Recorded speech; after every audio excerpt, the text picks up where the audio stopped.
Your body started packing its bags 6 months before your mind admitted you needed to leave. Think about Sunday nights.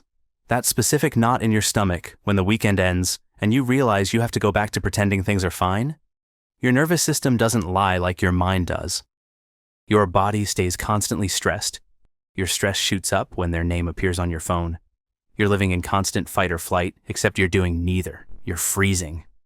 And we'll attribute these physical symptoms to anything else.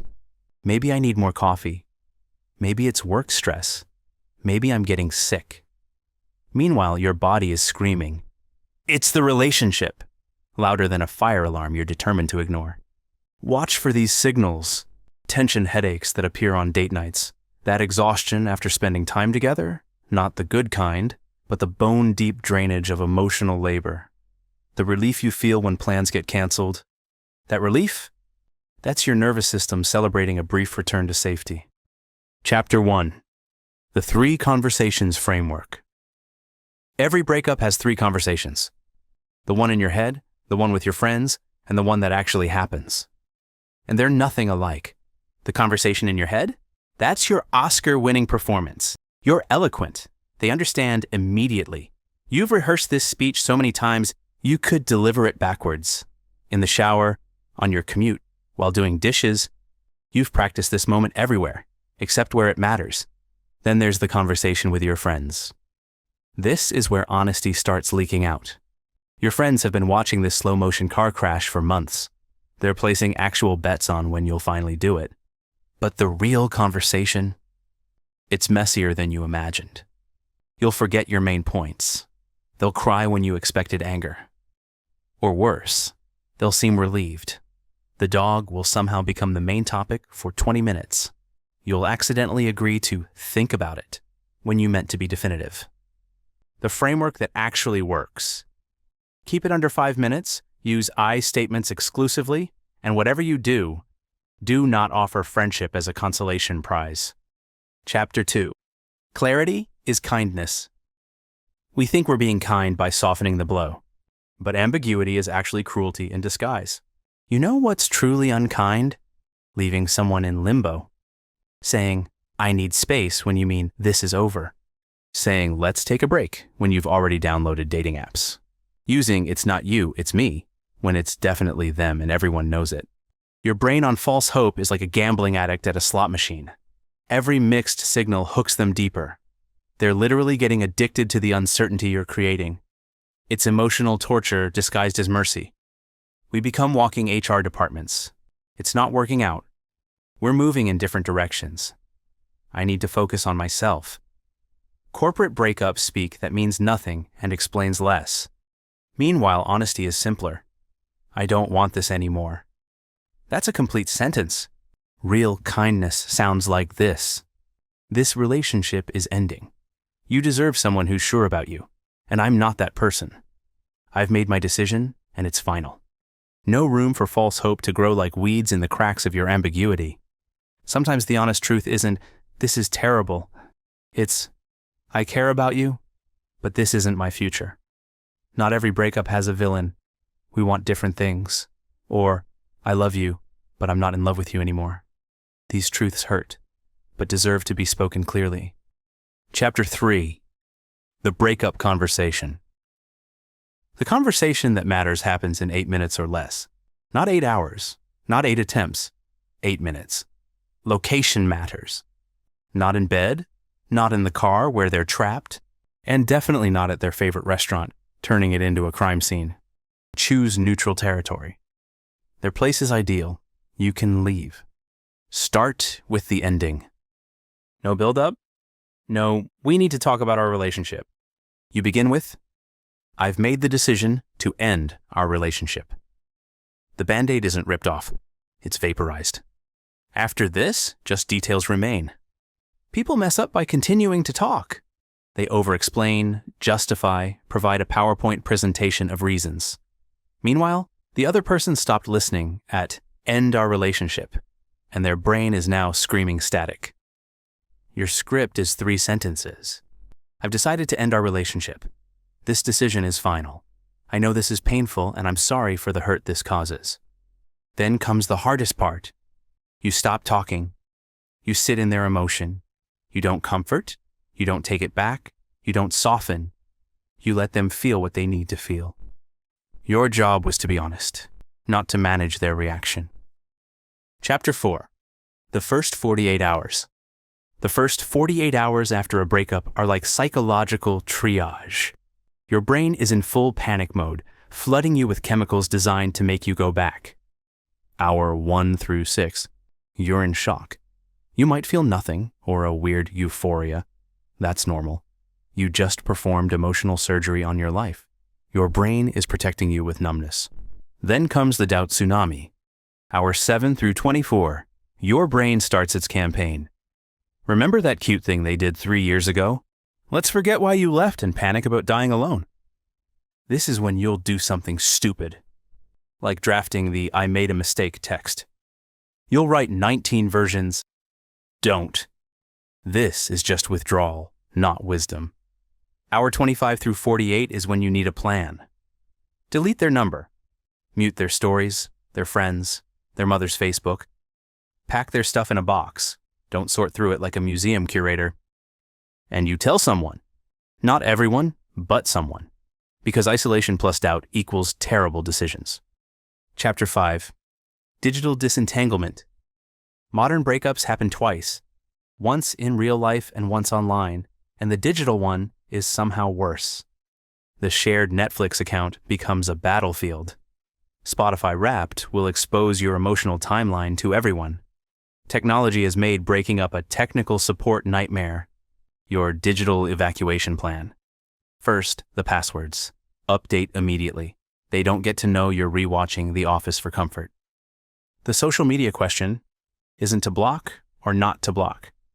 It's about muting. Muting is the adult block. You're not dramatic. You're just protecting your peace. The real challenge is the archive. 4 years of photos, screenshots of sweet texts. Your phone has become a museum of something that died. You don't have to delete immediately, but you need to make it harder to access. Create a folder called Do Not Open Until 2025. Want to level up your people skills? Join our YouTube membership for early access to scripts, input on future topics, and connection with a community that gets the social struggle.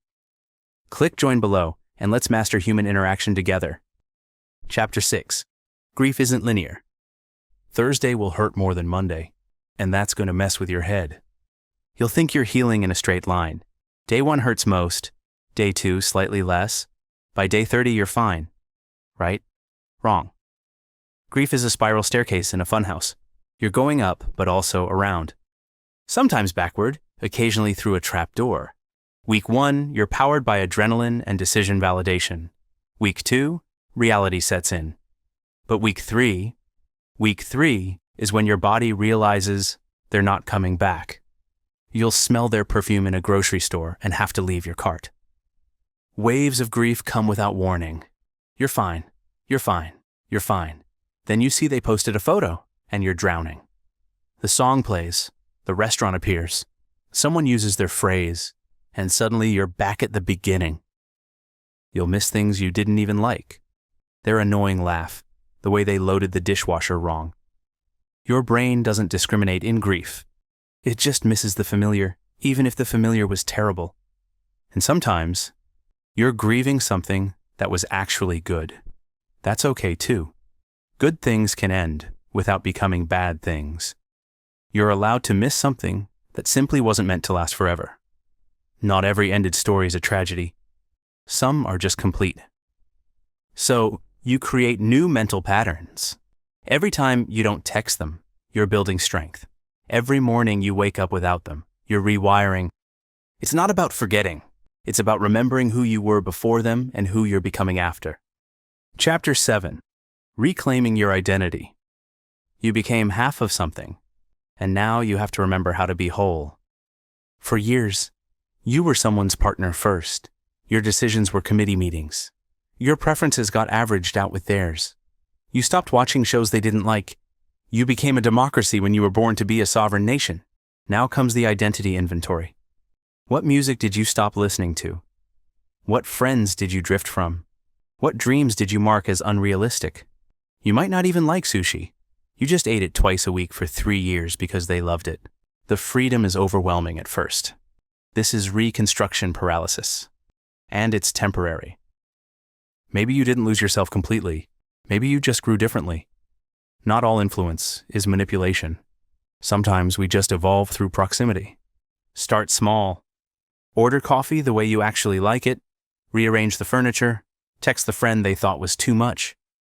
Every choice you make alone is a vote for who you're becoming. And you're not going back to who you were before them. That person is gone.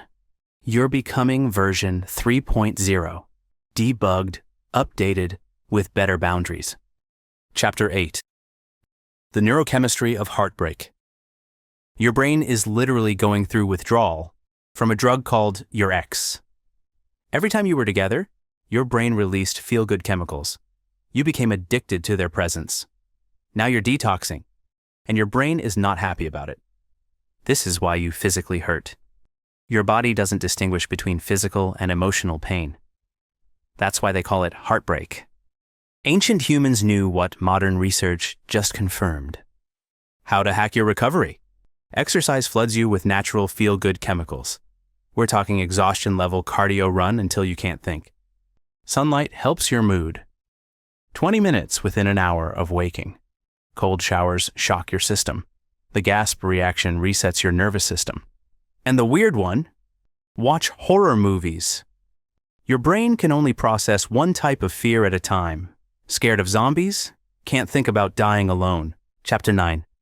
The Friend Group Shuffle. Your friends are about to reveal themselves, and you won't like all of what you see. First, there are the truth tellers. These friends have been biting their tongues for months. Now they're free to tell you every red flag you ignored. I never liked them becomes their chorus. Then there are the Switzerland friends. They refuse to pick sides, which feels like they're picking the other side. These friends think they're being mature, but neutrality in the face of your pain feels like betrayal. The surprise supporters emerge. The coworker who went through the same thing. These people become your unlikely anchors, but the couple friends panic. Your breakup makes them examine their own relationship. Some will distance themselves from you like breakups are contagious.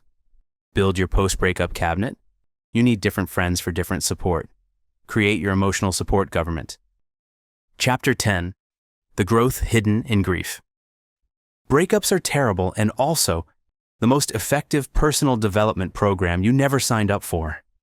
You're about to learn things about yourself that comfortable relationships hide. Your conflict style without someone to fight with. Your happiness capacity without someone to credit. Your strength without someone to lean on.